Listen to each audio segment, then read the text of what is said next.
the Vinayaka Stotram. First, Om Varadaram Shashanam Chaturbhujam Prasannavadanam Jayate Sarvavighnopashantaye Akajananam Padmanam Gajananam Mahanicham Anekadantam Bhaktanam Ekadantam Vasmahe Saraswati Namastubhyam Varade Kamarupini Vidyarambham Karishyami Siddhivavatu me sada Padmabhadra Visalakshi Padmakeshwaram.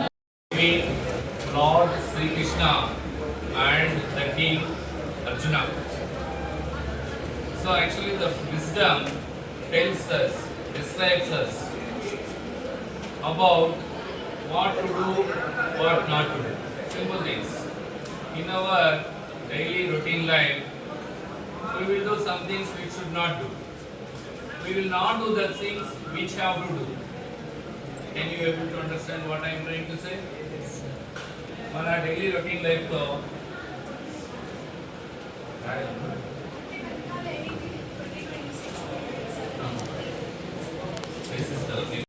జీవిత సారం. కొంతమంది ఉంటారు 3-4 డిగ్రీలు ఉంటాయి, 3-4 PhDలు ఉంటాయి, కానీ ఎట్లా జీవించాలో అనేది తెలియదు. మెంటల్ డెఫిషియన్సీ, అటెన్షన్ డెఫిషియన్సీ ఏం చెప్తాం ప్రకారం చూసుకోవాలి. ఇప్పుడు ద్రోణాచార్యుల దగ్గర నేర్చుకున్నదంతా కూడా గుర్తు పెట్టుకొని బుక్ నాలెడ్జ్. తర్వాత శ్రీకృష్ణుని దగ్గర నేర్చుకున్నది ఏంటంటే లైఫ్ సంబంధించిన నాలెడ్జ్. మనకు బుక్ నాలెడ్జ్ ఎంతున్నప్పటికీ కూడా లైఫ్ సంబంధించిన నాలెడ్జ్ లేకుండా పోతే లైఫ్లో మనం సక్సెస్ అనేది సాధించలేము. లైఫ్ లెసన్స్ అనేది తెలియజెప్పేటటువంటి ఒక ఎసెన్సే ఏంటి? భగవద్గీత. అర్థమైందమ్మా? సో మేడం గారు చెప్తారు ఇంకా కాస్త. థ్యాంక్ యూ అందరికీ.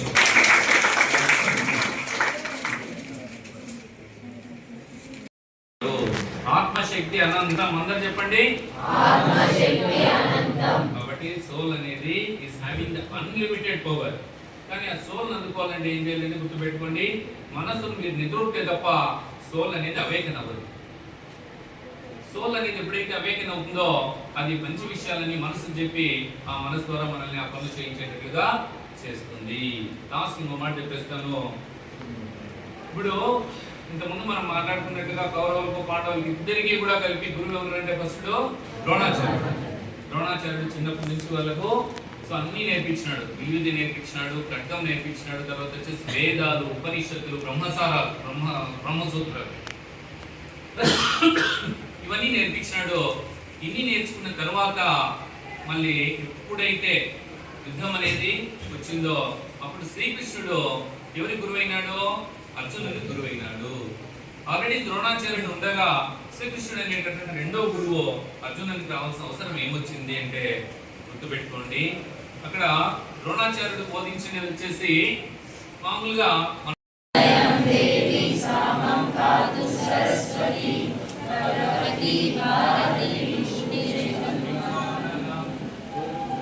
చెప్పండి మా జ్ఞానానందమయం దేవం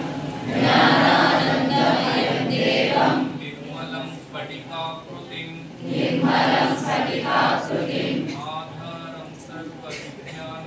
ఆధారం సర్వవిద్యానాం హయగ్రీవముపాస్మహే.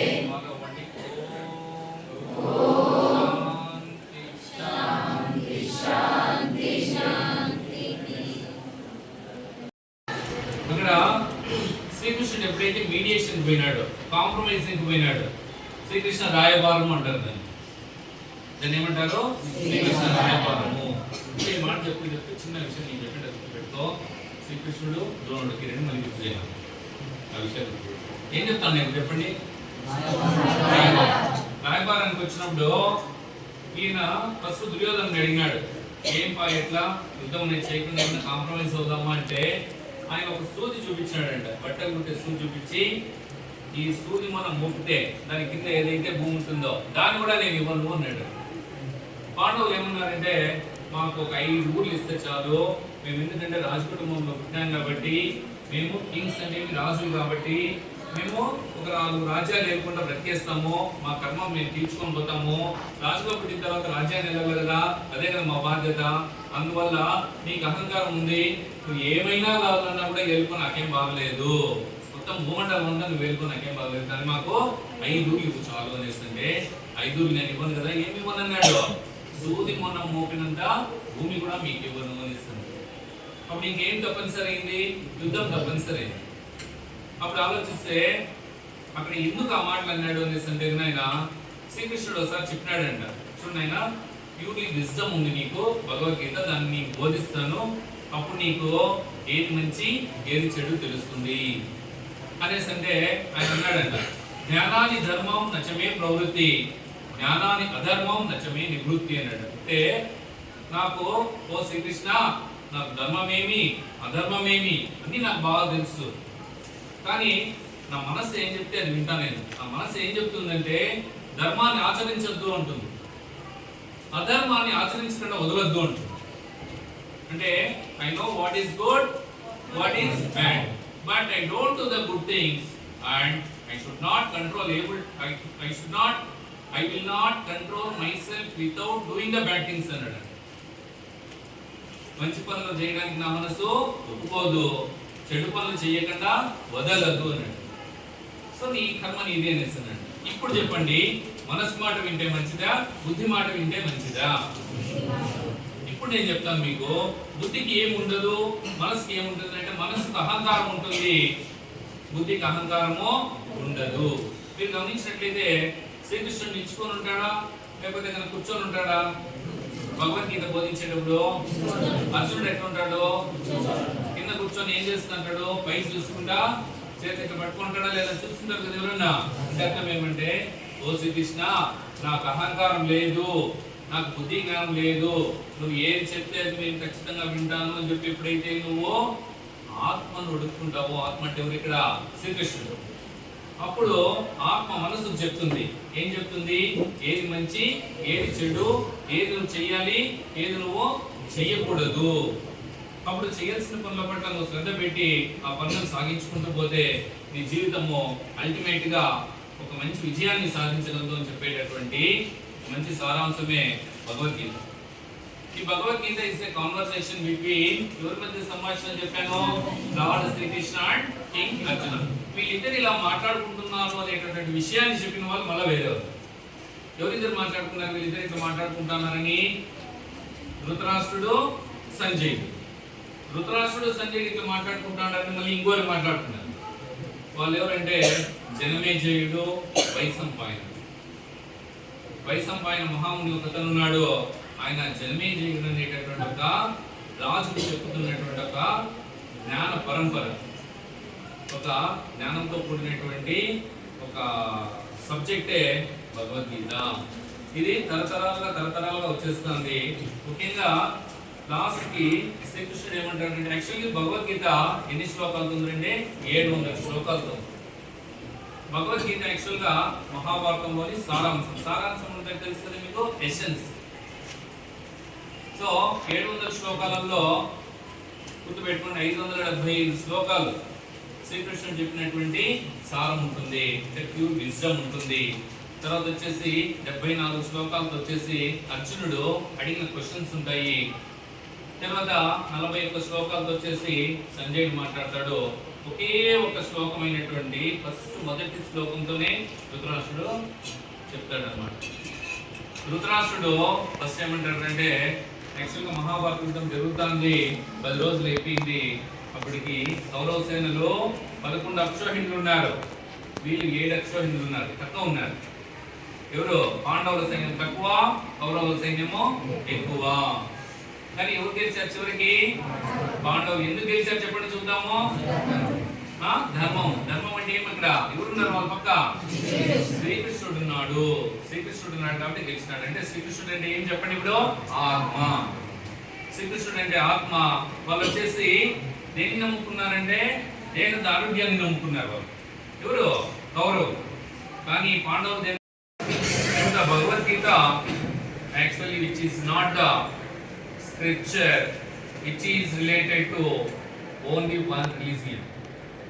It is useful for our practical life. Do you know what is practical life? In our daily routine life, we will do the things sometimes we should not do, and sometimes the things we should not do we will do. కొన్ని పనులు చేయకూడని పనులు మనము చేసేస్తుంటాము, చేయాల్సిన పనులు మనము చేయకుండా తప్పించుకుంటాము. So Bhagavad Gita is a part of Mahabharata. Actually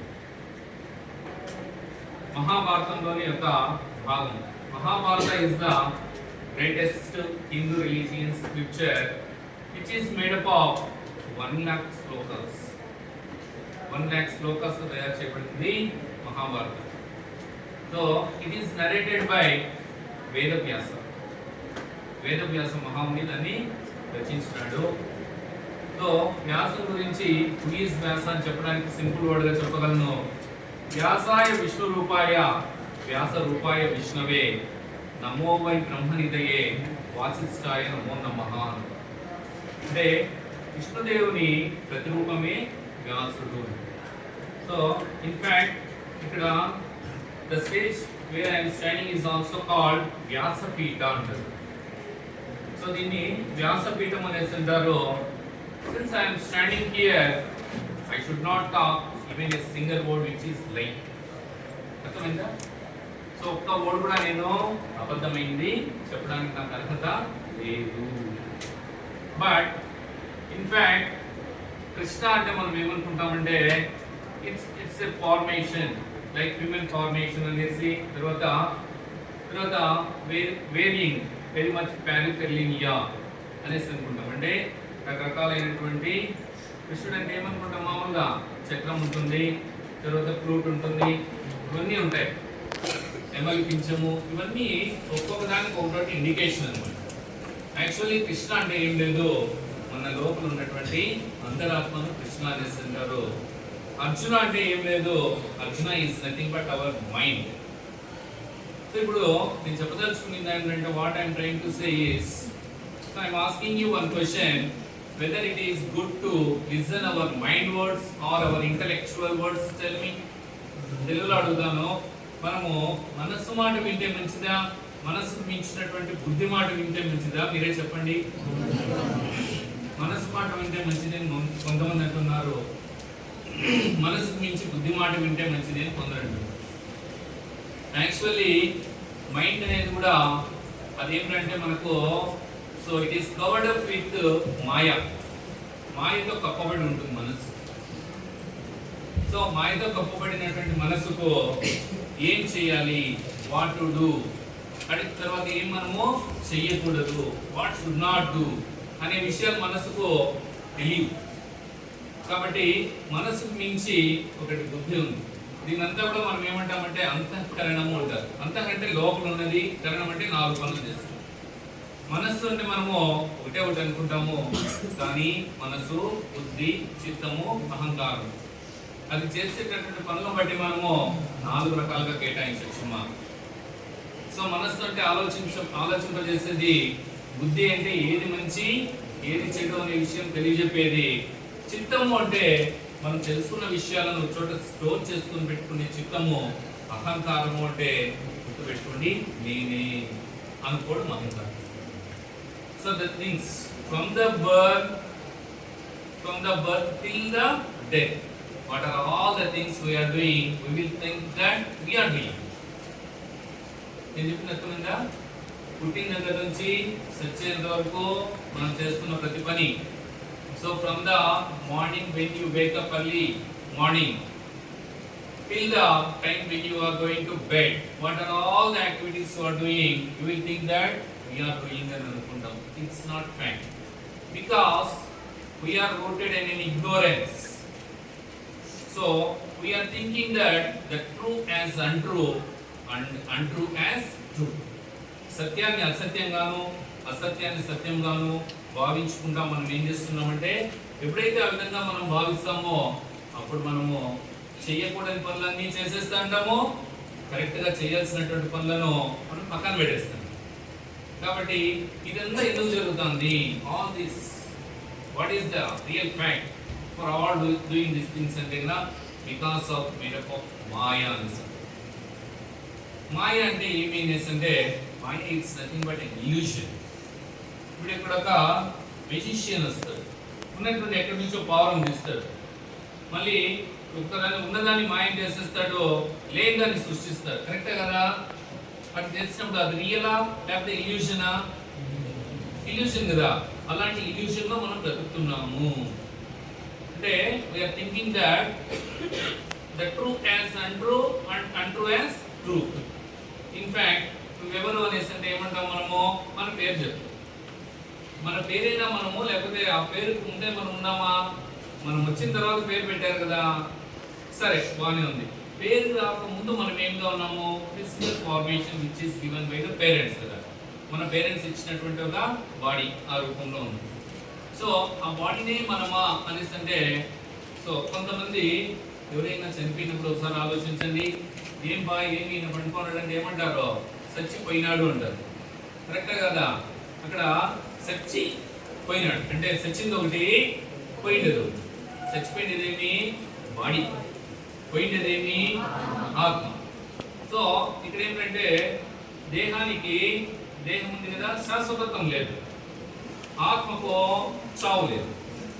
అంటే ఇక్కడ మనము దేహం అనేది కింద పడిపోతుంది కదా, ఆ కింద పడిపోయి చనిపోతానే కానీ మనము అనుకుంటాం బతుకుతున్నాము, కానీ దాని నుంచి వెళ్ళిపోతాండి ఏదో అంత ఉందో బాగా ఆలోచించింది. వెళ్ళిపోతాంది ఏంటి? ఎప్పుడో ఒకసారి వచ్చింది కదా. కాబట్టి సో ఎప్పుడో ఒకసారి బాడీలోకి వచ్చినటువంటి, ఎప్పుడో ఒకసారి ఈ బాడీని వదిలి వెళ్ళిపోవాల్సినటువంటి వాళ్ళమే మనము అనేసి ఎప్పుడైతే మనం తెలుసుకుంటామో అప్పుడు మనకు అర్థమైంది. Then we will come to know what is the purpose of this life. So మన జీవిత పరమాత్మ ఏమనే విషయం అప్పుడు మనకు బోధపడుతుంది అన్నమాట. ఎందుకు ఈ భూమిపైన ఈ దేహం తీసుకొని వచ్చి పుట్టామో, ఈ దేహంలో ఎటువంటి కర్మలు ఈస్ నథింగ్ బట్ యాక్టివిటీస్. మనం చేయాల్సినటువంటి పనులను కర్మ అనేసి అంటారు.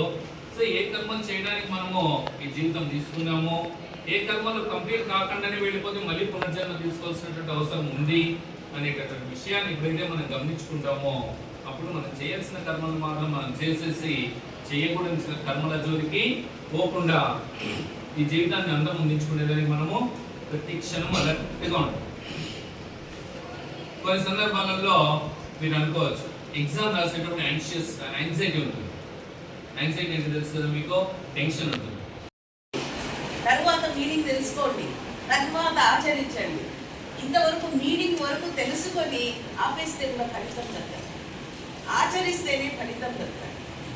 రామాయణం విన్నా, మహాభారతం విన్నా, భగవద్గీత విన్నా, ఏది విన్నా కూడా ఆ ఉండే దాంట్లో ఒక కొంచెమన్న ఆచరణలో పెట్టాలి.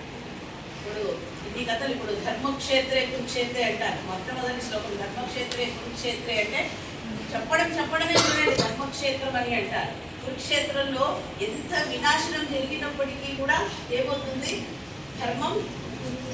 అందువల్ల దాన్ని ధర్మక్షేత్రే అన్నారు. కురుక్షేత్రం అంటే కేవలం యుద్ధక్షేత్రం కాదు, ధర్మమునికి గెలిచినటువంటి ఆ క్షేత్రం. కాబట్టి దీని నుంచి చాలా నేర్చుకోదగినవి. ఇంకా భగవద్గీత రుజువులు, ఆధారాలు అన్నీ ఉన్నాయి. అందువల్లే భగవద్గీతనే ప్రామాణీకృతంగా చేస్తారు. నేను ఇంతకుముందు మీకు క్లాస్లో కూడా చెప్పాను, కోర్టులో కూడా చూడండి భగవద్గీత సాక్షిగా అనే చెప్తూ ఉంటాను. అంత ధర్మం ఉందన్నమాట.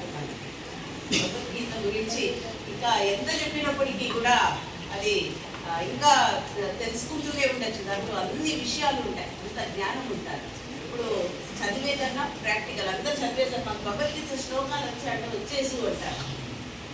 ఇప్పుడు చాలా మంది పెద్ద పెద్ద గ్రంథాలన్నీ పేపర్లన్నీ తిప్పేసి నేను చదివేసాను, నేను పండితుడు అని చెప్పి ఎవరు ఒప్పుకోరు. దాంట్లో ఉండే సారాన్ని గ్రహించాలి.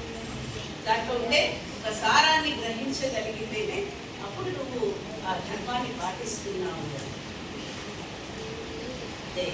దాన్ని ఆధారంగా చేసుకునే మనకు కూడా ఇప్పుడు మామూలుగా మన నేషనల్ ఎంబ్లెంలో కూడా చూడండి 4 సింహాలు ఉంటాయి. మన భారతదేశంలో ధర్మం 4 విధాలుగా ఉంది అని చెప్తూ ఉంటారు. ఏవేవి? రాజధర్మం అంటే శాసన ధర్మం, రాజధర్మం, స్త్రీ ధర్మం, పురుష ధర్మం, ఆపద్ ధర్మం. ఇది చాలా ముఖ్యం. మన కల్చర్ ఏమి, మన సాంప్రదాయం ఏమి, మన జనరేషన్స్ వాళ్ళు అంటే పాస్ట్ జనరేషన్స్ వాళ్ళందరూ కూడా మనకి ఏం నేర్పించారు అనేది ఆపద్ధర్మం. భగవద్గీత అదే చెప్తారు, అబద్ధం చెప్పకూడదు, ఆపద్ధర్మంగా చెప్పచ్చు అని చెప్తారు. అందుకే అర్థం కాదు. ఫస్ట్ లైన్ చదివేస్తారు లేదా సెకండ్ లైన్ రెండు చదువుతారు. దాంట్లో ఏది పట్టుకుంటారు? రెండోసారి చెప్పినటువంటి అబద్ధం చెప్పచ్చు అనే మాట బాగా మైండ్కి ఎక్కేసింది. ఆపద్ధర్మంగా అబద్ధం చెప్పచ్చు అని. కానీ మీరు అవన్నీ ఫాలో కాకుండా భగవద్గీతలో ఒకసారి అబద్ధం చెప్పకూడదు అంటారు, ఒకసారి అబద్ధం చెప్పచ్చు అంటారు. అంతే అద్భుతమైనటువంటి జ్ఞానం. చాలా జ్ఞానం ఎలా ఉంది, పూర్తి జ్ఞానం లేదు కాబట్టి మీకు ఆ విషయం పూర్తిగా అర్థం కాదు. ఆపద్ధర్మంగా చెప్పచ్చు. ఎలా ఆపద్ధర్మం అంటే ఏమి? ఒక మనిషి, ఒక వ్యక్తి చనిపోయే పరిస్థితుల్లో ఉంటాడు, కానీ అతనికి వెంటనే అక్కడ పోయి ఇంక చచ్చిపోతావంట నువ్వు అని చెప్తే అది నిజమే, వాస్తవమే. కానీ ఆ మనిషిని ఇంకా మీరు బ్రతికించాలా, వాడికి ధైర్యం ఇవ్వాలా అన్నప్పుడు లేదు, మీకు బాగానే ఉంటుంది, ఆరోగ్యం ఇంకా బాగుంటామని చెప్పేది ఆపద్ధర్మంగా. ఒక డాక్టర్ కూడా అంతే, వెంటనే వచ్చి ఇంకా 4 రోజుల్లో నువ్వు పోతావు అనేసి వాడు ఆరోగ్యం చనిపోతాడు. అదే లేదు, ఈ ట్రీట్మెంట్ వల్ల ఇంకా బతుకుతామంటే ఆ సంకల్ప బలంతో ఇంకా కొన్ని జీవించవచ్చు. అప్పుడు అది ఆ డాక్టర్కి తెలుసు ఎప్పుడు ప్రాణం పోతుందో ఇంకా టైంకి అని. అయినా అతడు ఆపద్ధర్మంగా అబద్ధం చెప్పాడు. అలా భగవద్గీతలో చాలా చాలా ఉదాహరణలు ఉన్నాయి. తర్వాత ఇవేవి రాలేదు మనుషులకి. భగవద్గీత చదవడం రాదు, పలకడం రాదు, కూర్చొని మంత్రం చెప్పడం రాదు, ఏమీ రాదు. అప్పుడు ఈ శంకరాచార్యులు మనకు భజగోవిందం, భజన అనేది అందరికీ తెలుసు. ఇప్పుడు మీరు వింటూ కూడా కొంతమంది కళ్ళు వాలిపోతూ ఉంటాయి, నిద్ర వచ్చేసింది. అదే భజన సౌండ్ చేస్తూ ఉంటే మెలకుగానే ఉంటారు చాలా కదా. ఆ భజనలో కూడా ఒకసారి వైబ్రేషన్స్ ఉంటాయి భజన కూడా. అదే మూఢ మధ్య అని వస్తుంది భజన. శంకరాచార్యులు చెప్పేది అదే, మూఢ మధ్య మూర్ఖత్వం వదిలిపోతుంటారు. మూర్ఖత్వం వదిలిపోవడానికి సామూహికంగా అందరూ కలిసి భగవంతుని స్తుతిస్తూ కొన్ని భజన పాటలు కానీ అవన్నీ కూడా చెప్తారు. అయితే ఇంత పురాతన కాలం నుంచి మనకు కేవలం ఏముంది, పద్యమై ఉంది, గద్య భాగం లేదు. అన్ని పద్యాల రూపంలోనే ఉంటాయి. రామాయణం చూడండి, మహాభారతం చూడండి, అవన్నీ కూడా పద్య రూపంలోనే ఉంటాయి. గద్యమే లేదు అక్కడ. ఎప్పుడు వచ్చింది? ఎప్పుడైతే ఆధునికంగా మనకు ఆంగ్లేయులు వచ్చి భారతదేశంని ఆక్రమించాలనే దురుద్దేశంతో ఇక్కడికి వచ్చారో అప్పటి నుంచి గద్యం మొదలైంది. అంతవరకు మన రచనలన్నీ కూడా పద్య రూపంలోనే ఉంటాయి. సో శ్లోకం ఏం దూరం చేస్తుంది? శ్లోకం దూరం చేస్తుంది. కాబట్టి ప్రతి నిత్యం చేసే పనులలో ఒక్కసారన్నా ఏదో ఒక రూపంలో మీరు శ్లోకాన్ని ఉచ్చరించాలి, తగిన విధంగా. అంటే రాత్రి పడుకునే ముందు ప్రొద్దున చెప్పే శ్లోకం చెప్పకూడదు, నిద్ర లేస్తూనే ఇంకా పడుకునే శ్లోకం చెప్పకూడదు. ఎప్పుడు ఏ సందర్భంలో ఏ శ్లోకాన్ని ఉచ్చరించాలో అది చూడండి. బాగా మనస్ఫూర్తిగా అని అంటారు. మనసు ఎక్కడ ఉంటుంది? మధ్యలో ఉంటుంది మనస్సు. ఇక్కడ ఈ కింద భాగం అంతా శరీరమే కదా. అందువల్లే నాభి నుంచి రావాలా. మనం చేసే ప్రతి పని కూడా మనసులో బుద్ధితో. ఒకవేళ ఈ 2 పదాలే చాలా సంవత్సరాలుగా వ్యావహారికంగా అయిపోతాయి. నాభి నుంచి రావాలి. సంగీతంలో కూడా చెప్తాడు, సౌండ్ ఎక్కడి నుంచి రావాలి? నాభి నుంచి. హార్ట్ నుంచి అనే మాట అది యాంత్రికంగా అందరి వ్యవహారంలో వచ్చేసింది. హార్ట్తో చేయాలి, హార్ట్ఫుల్గా ఇట్లాంటి. కానీ మన పెద్దవాళ్ళు చెప్పే ఆచారాలు నాభి నుంచి రావాలి. నాభి నుంచి మన పుట్టుక కూడా జరిగింది. కాబట్టి నాభి వేగు బంధం అని అంటారు కదా. కాబట్టి నాభి అనేది చాలా ముఖ్యం. నాభి థెరపీలు కూడా ఇప్పుడు ఏదో వచ్చేసాయి. అక్కడ నుంచి వ్యాధులు అన్నీ అక్కడే సంక్రమిస్తాయి. ఇంకా ఇప్పుడు కూడా జననం చూడండి, పుట్టుక జననం ఉంటుంది కదా. జన్మించేటప్పుడు ఆ బిడ్డ యొక్క కొన్ని రక్త కణాలు, అదే ఆ సెల్స్ ఉంటాయి, అవి తీసి భద్రపరుస్తూ ఉంటారు. ఇక ఫ్యూచర్లో ఏదైనా వ్యాధులు వస్తే ఆ రక్త సంబంధికులకి ఆ సెల్ పెడితే కన్నా ఏమవుతుంది? అది నివారణ అయిపోతుంది. సో ఇలా ఎంత సైన్స్ పెరిగినప్పటికీ కూడా ఇక్కడ మొట్టమొదట మన ఆచారం, మన సాంప్రదాయం, మన కల్చర్ భారతదేశంలో ఈ విధంగా ముడిపడి ముడిపడి ఉంటారు. మీరు ఎంత టెక్నాలజీ కూడా తీసుకోండి, ఈ విషయం ఎక్కడో ముడిపడి ఉండాలి. సో ప్రతిరోజు కూడా దీని గురించి ఎవరో ఒక మంచి లెక్చర్ ఇస్తూనే ఉంటారు. ఏదో ఒక విషయం ఒక 1 వీక్ ప్రోగ్రామ్ 2 days అయిందన్నమాట. నిన్న ఈరోజు ఇంకా ఒక 4 days ఉంటారు. మీకు ఏదైనా సంబంధించి డౌట్ మీరు వ్యక్తం చేసినప్పటికీ కూడా దాన్ని కన్క్లూషన్లో కానీ లేదంటే దాన్ని నివారణ చేసే ప్రయత్నం చేస్తాం లెక్చరర్స్ అందరూ. చాలా విస్తృతంగా ఉంది. భగవద్గీత నిర్వచనం చాలా బాగా ఇచ్చారు. ఎన్నో నేను కూడా వెల్ ఎక్స్పీరియన్స్డ్. సార్ చెప్పిన విషయం సార్ చాలా క్లుప్తంగా అందరికీ అర్థమయ్యే విధంగా ఉంది. తర్వాత ఇప్పుడు భగవద్గీత గురించి ఈ వారం అంతా కూడా దాని గురించే చెప్తూ ఉంటారు. సో అసలు భగవద్గీత శ్లోకాస్ అని శ్లోకం, ఈ శ్లోకం ఎక్కడి నుంచి ఉంది, ఎందువల్ల పుట్టింది? ఈ శోకం నుంచి పుట్టింది. శోకం అంటే బాధ, దుఃఖం.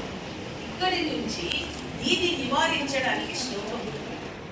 ఇప్పుడు ఈ ఆధునికంలో అయితే వెంటనే మెడికల్ సైన్స్ లేదంటే డాక్టర్ టెక్నాలజీ ఇవన్నీ ఉన్నాయి. పూర్వకాలంలో ఇవి లేవు. అప్పుడు వారికి ఏ దుఃఖ నివారణ అయినా, ఏ రకమైన బాధ కలిగినా అవన్నీ కూడా వాళ్ళు శ్లోకంతోనే నివారించుకునేవారు. అంటే నిత్యం చేసుకునేటువంటి ప్రతినిత్యం చేసుకునేటువంటి పనులన్నీ కూడా శ్లోకంతోనే ప్రారంభం. నిద్ర లేచినప్పటి నుంచి ప్రశాంతమైన నిద్ర కావాలంటే ప్రతి సందర్భంలోనూ మనం నిద్ర లేయడం మామూలుగా యాంత్రికంగా రోజు నెలకు వచ్చేస్తుంది, లేసేస్తాం నిద్ర అని అనుకుంటారు. నిద్ర లేస్తేనే ఆ రోజు అంతా మనకు సుఖంగా ఉండాలి. ఏ రోగ బాధ రాకూడదు, ఏ దుఃఖ బాధ రాకూడదు అంటే శ్లోకంతో ప్రారంభం చేయాలి. మామూలుగా అందరికీ తెలిసిందే కరాగ్రే వసతే లక్ష్మి అని. మనం నిద్ర లేస్తూనే మన అరచేతుల్ని చూసుకుంటూ అలా దేవుడిని ప్రార్థించుకుంటూ ఉంటాం. తరువాత భోజనం చేసే ముందు కూడా అన్నపూర్ణాదేవిని తలుచుకొని చేస్తూ ఉంటాం. నిద్రించేటప్పుడు కూడా ఏమీ లేదు, మాకు మంత్రం రాదు, చెప్పేది రాదు, శ్లోకం చెప్పేది రాదు అంటే కూడా ఆ రోజు చేసిన పనులన్నింటినీ కూడా మీ మనసు ప్రకారం, మీ మనసు ఎలా చెప్తుంది, ఈరోజు నేను చేసిన తప్పులని క్షమించమని భగవంతుడి ధ్యానం 1 నిమిషం చేసి నిద్రిస్తే సుఖ నిద్ర వస్తారు. అయితే సాధారణంగా ఇప్పుడు భగవద్గీత అనే కాదు, ఎక్కడైనా చూడండి శ్లోకం ఉంటుంది. ఎందువల్ల ఇది రోగం ఎలా నివారిస్తారు, ఎలా మన దుఃఖాన్ని నివారిస్తారు? మనం ఇప్పుడు ఉన్నాము అంటే దానికి ఏమి ఆధారం? బ్రతుకున్నామంటే ఊపిరి ఆధారం. ఎక్కడి నుంచి వస్తుంది అది? ఊపిరితిత్తుల నుంచి మనకు నోటి ద్వారా, ముక్కు ద్వారా మనకు ఉచ్ఛ్వాస ప్రశ్వాస ప్రక్రియలను మనం నిత్యం చేస్తే మనం బ్రతుకున్నాడు. అయితే వీటికి ఏదైనా బాధ కలిగింది, వీటికి బాధ కలిగింది అంటే వ్యాధి వచ్చింది, రోగం వచ్చినట్టు. దానికి నివారణ ఎట్లా అంటే శ్లోకం. ఎందువల్ల శ్లోకం బతుకుతారు అంటే చూడండి, దీంట్లో వచ్చే ప్రతి అక్షరాలు సంయుక్త అక్షరాలు ఉంటాయి, కొన్ని నాసిక ధ్వనులు ఉంటాయి, అంటే వాగ్నేంద్రియాలు ఉంటాయి. మనము నోటితో మాట్లాడుతున్నామని చెప్పేస్తాం అంతే, కానీ నోటిలో ఎన్ని అవయవాలు ఉంటాయి, విభిన్న భాగాలు ఉంటాయి. నాలుగు ఉంటుంది, పెదవులు ఉంటాయి, పళ్ళు ఉంటాయి, ఆ గొంతులో కంఠంలో కూడా కొన్ని ధ్వనులు ఉంటాయి, కంఠం నుంచి మాట్లాడే కొన్ని ధ్వనులు ఉంటాయి. ఇలాంటి పెదవులతో కూడా మనం కొన్ని అక్షరాలు పలుకుతాం. ఈ వాగ్నేంద్రియాలు అంటారు. వీటి నుంచి అనేకమైనటువంటి పదాలు పలుకుతూ ఒక ఫిజికల్ ఎక్సర్సైజ్. ఇప్పుడు సమాజంకి కావాల సైన్స్ ప్రకారం అయితే ఇది ఒక ఫిజికల్ ఎక్సర్సైజ్. ఊపిరి బాగా ఆడింది అంటే రోగం కొద్దిగా నివారణ అయ్యింది. ఇది కొన్ని ఫిజికల్గా చేయాలి. ఆంతరికంగా ఇవి చేస్తే ఫిజికల్గా మనం నడవడం, చేయడం, మన డైలీ యాక్టివిటీస్ చేయడం, దీంతో వ్యాధి నయమయ్యేది. అయితే శ్లోకం చెప్పడం చాలా కష్టంగా ఉండేది. ఎందుకంటే ముందు కాలంలో అందరూ చదువుకున్న వాళ్ళు లేదు, అందరూ ఎప్పుడు వాళ్ళ బాధ్యతలు వాళ్ళ పనుల్లో ఉండేవారు. అయితే అందువల్ల వాళ్ళకి ఈ వైద్యుడి దగ్గర పోతే ఒక చిన్న కుదించాలి, శ్లోకాన్ని కొద్దిగా కుదించాలి. అంటే ఒక 2 పదాలు ఉండేట్లా. అప్పుడు అది శ్లోకం నుంచి మంత్రమే. మంత్రాన్ని ఉపదేశించడం అంటే చాలా తక్కువగా ఉంటుంది, శ్లోకం కన్నా చాలా తక్కువగా ఉంటుంది. అది కూడా కాలేదు, ఆ పదాలు చెప్పడం కూడా కొంచెం కష్టతరమైంది. అప్పుడు దాన్ని ఒకే ఒక పదముతో జపము రూపంలో దాన్ని అలా ప్రస్తావించడం, జపం చేసుకోండి, అప్పుడు మీకు ఈ నివారణ తగ్గుతుంది ఈ రోగ నివారణకు అదే మందు అని చెప్పేవారు. అదే శ్లోకం ఇప్పుడు చాలా మంది శాస్త్రం తీసుకొని ఈ శ్లోకాన్ని చెప్పేస్తున్నాం అని అనుకుంటారు. అది మీరు పలుకుతున్నారు అంతే, చెప్పడం లేదు. చెప్పడం నిజంగా శ్లోకం చెప్పడం అంటే నాభి నుంచి రావాలి. ఆ భావం ఆ వ్యక్తి బయట వ్యక్తపరిచేటువంటి ఆ విషయం నాభి నుంచి రావాలి. ఎగ్జామ్ వరకు మాకు మార్కులు వచ్చేస్తే చాలు అనేంతగా చేస్తున్నారు. కానీ ఇది ఒక మంచి ఫిజికల్ యాక్టివిటీ. అది వాళ్ళు ఇప్పుడు చెప్తే అంటే ఇప్పుడు పరిశోధనలు అన్నీ చేసి అప్పుడు వాళ్ళు ఒక మంచికి చెప్తే ఇప్పుడు సైన్స్ వాళ్ళు కూడా దాన్ని తీసుకున్నారు. వాళ్ళు కూడా ఇప్పుడు థ్రోట్ థెరపీ అని స్పీచ్ థెరపీలని అన్నిటికీ థెరపీ అని ఒక పదం పెట్టేస్తున్నారు. ఆ థెరపీలన్నీ ఇంకేమీ లేదు, శ్లోకం ఉచ్చారణ మాత్రమే. ఈ శోకంని నివారించేదే శ్లోకం. ఎందుకంటే శ్లోకాలు చదవమని చెప్తూ ఉంటారు. ప్రతి ఆచారం ఈరోజు మీరు చేసేటువంటి ప్రతి పని ఏదో మేము తప్పు చేసాము అందుకే గుడికి వెళ్తామంటారు.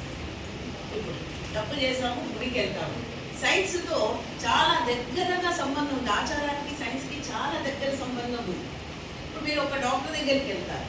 ఇప్పుడు అంటే నాకు డయాబెటీస్ ఏదో చెప్తారు. అప్పుడు డాక్టర్ ఏం చెప్తారు, రోజు వాకింగ్ చేయాలా అంటారు. ముందు కాలంలో ఎలా చెప్తూ ఉంటారు, దేవుడికి ఇన్ని ప్రదక్షిణాలు చెయ్యి, ఇన్ని ప్రదక్షిణాలు చెయ్యి అంటారు. అప్పుడు వాళ్ళు ఆ ప్రదక్షిణాలు డైలీ చేయడం వల్ల కూడా వాళ్ళకి ఆ రోగం నివారణ అయ్యేది. ఇప్పుడు గుడికి వెళ్తే ప్రదక్షిణం చెయ్యాలా ఏదో చెయ్యాలని ఫార్మాలిటీ అనుకుంటున్నారు. దాంట్లో ఆ అదే ఆ తత్వం ఏమి అంటే మీకు రోగ నివారణ చేయాలి. మీరు రావు, పలికేది రాదు, శ్లోకం పలికేది రాదు. అప్పుడు ఏం చేస్తారు, ఫిజికల్ యాక్టివిటీస్ ఉండాలి. సరే ప్రదక్షిణాలు చేస్తారు. తరువాత ఇంకా దేవుడి గుడిలోకి వెళ్ళి మీ కోరికలన్నీ చెప్పుకొని తర్వాత హారతి తీసుకుంటారు క్యాంప్. దాంట్లో కూడా కళ్ళకు సంబంధించినటువంటి వ్యాధులు ఏదైనా ఉంటే కూడా దాన్ని అది స్వీకరించడం వల్ల ఆ కళ్ళకుంటే ఆ వ్యాధి తగ్గుతారు. తరువాత తీర్థం, సర్వరోగ నివారణి తీర్థం. దాంట్లో వేసేటువంటి ఆ ద్రవ్యాలు తులసి, తరువాత పచ్చకర్పూరం, ఇలాంటి మంచి పదార్థాలన్నీ దాంట్లో వేయడం వల్ల అది సర్వరోగ నివారణి అంటారు. తరువాత బయటకు వస్తారు, ఇంకా ప్రసాదాలు ఏదైనా ఉంటే తినడం. తరువాత ఎందుకు మీకు మన పాఠంలో కూడా వచ్చింది, సాత్విక ఆహారాలు ఉంటాయి. ప్రసాదం అంటే సాత్విక ఆహారాలు ఉంటాయి కదా. ఆ సాత్విక బుద్ధి కలగాలంటే సాత్విక ఆహారం తినాలా అంటారు. ఇప్పుడంటే ప్రసాదాల రూపంలో ఏదన్నా పెట్టేస్తున్నారు. ముందు భగవంతుడికి ఏవైతే పంచామృతాలు ఉంటాయో అవే సాత్విక ఆహారాలు. సో ఆహారం తినడం, ప్రసాదం రూపంలో మనం స్వీకరించడం, అది కూడా ఒక తర్వాత కూర్చొని మీరు ఆ దేవుని యొక్క రూపాన్ని స్మరించుకోవాలి. ఆ రూపాన్ని స్మరించుకుంటారు. అయితే చాలా మందికి ఇది ఒక ఏం దేవుని చేసేసి మళ్ళా దేవుని ఏంది చూసుకునేది అని అనుకుంటారు. అది ఆ భావం చెప్తేకి వ్యక్తపరిచేదానికి కాదు, అది వాళ్ళకే కలిగే అనుభూతి. ఎలా అంటే మీరు ఒక మూగవాడి దగ్గరికి పోయి ఒక బెల్లం ఇచ్చి తినమని చెప్తారు, తింటాడు. అయితే దాన్ని రుచి అడిగితే ఏమని చెప్పగలడు? ఆ అనుభూతిని అతడే పొందుతాడు, చెప్పలేడు. ఆ విధంగా భగవంతుడిని చూసి కూర్చొని మళ్ళా ఆ రూపాన్ని తలుచుకొని ఏం పొందావు నువ్వు అని ఎవరైనా అడిగితే చెప్పలేనటువంటి ఆ భావమే. అందుకే అది రహస్య భావం అని అంటారు. ఎవరికి వారికి కలిగే అనుభూతినే అది. కాబట్టి ఇవన్నీ కూడా చూడండి, ఈ ఆచారాలంతా కూడా సైన్స్కి చాలా దగ్గరగా వర్తిస్తాయి. ఇప్పుడు డాక్టర్లు చెప్పే ఆధునికం అంతా ఎప్పుడో మనకు చాలా సాంప్రదాయాల రూపంతో పెట్టారు. సాంప్రదాయాల రూపంతో భగవంతుడు అనేటువంటి సజీవమైనటువంటి మనం ఏమనుకుంటాం, రాయి రూపమే అనుకుంటాం కదా. ఆ రాయి రూపం అంటే దాంట్లో ఏముంది, ఆ తత్వం లేదే అనుకుంటారు. చెప్పలేరు, ఆ భావం చెప్పలేరు, అనుభూతి చెప్పలేరు. అనుభూతి ఎవరైనా చెప్పగలరు. దేవుడు దర్శనం అయిందంటే అయిందంటారు. ఏం అనుభూతి పొందామంటే అది కేవలం ఈ మనసుకే, ఈ మనసును పరిశీలించుకోగలిగితేనే అది తెలుస్తుంది. సో ఇలా ఈ విగ్రహాలన్నిటికీ కూడా మనకి ఆ ప్రాణ ప్రతిష్ట శంకరాచార్యుడు కేరళ యొక్క నివాసి. అతడు దేశమంతా కూడా ఇలా తిరిగి చాలా సహస్రనామాలతో అంటే మనకు కృతజ్ఞతా భావం వ్యక్తం చేసుకోవాలి ఎవరికైనా. ఆ కృతజ్ఞత భావాన్ని ఒక శ్లోకం రూపంలోనూ ఒక సహస్రనామం రూపంలోనూ అంటే భగవంతుని స్థుతిస్తాం. ఇప్పుడు విష్ణు సహస్రనామం ఉంది, తరువాత వీళ్ళ భగవద్గీత శ్లోకాలు కూడా చూడండి. కనీసం మనకు అప్పుడు చదివేది రాదు, వినగలిగిన శక్తి ఎప్పటి నుంచో ఉంది మానవుడి. కాబట్టి సామూహికంగా ఎవరైనా చెప్తూ ఉంటే మనకు తెలియకుండానే ఆ శ్లోకాన్ని మనం వింటాం. పదే పదే వినడం వల్ల ఒకసారి తెలియకుండానే యాంత్రికంగా